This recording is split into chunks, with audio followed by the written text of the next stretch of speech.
Destined Rivals has been out for almost a week and I have decided to master set it. Ang gagawin ko dito, magbubukas ako ng isang booster box or two, depende sa mood. From there on, singles na lang. What I'm excited to share with you is where I'll store it.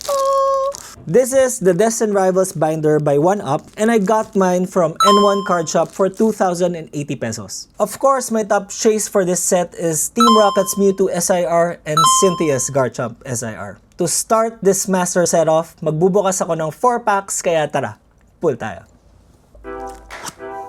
First pack. Wala. Second pack. Hey!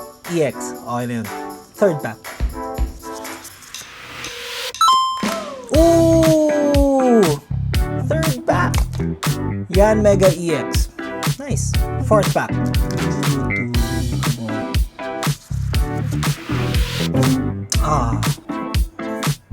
Tara, buksan natin.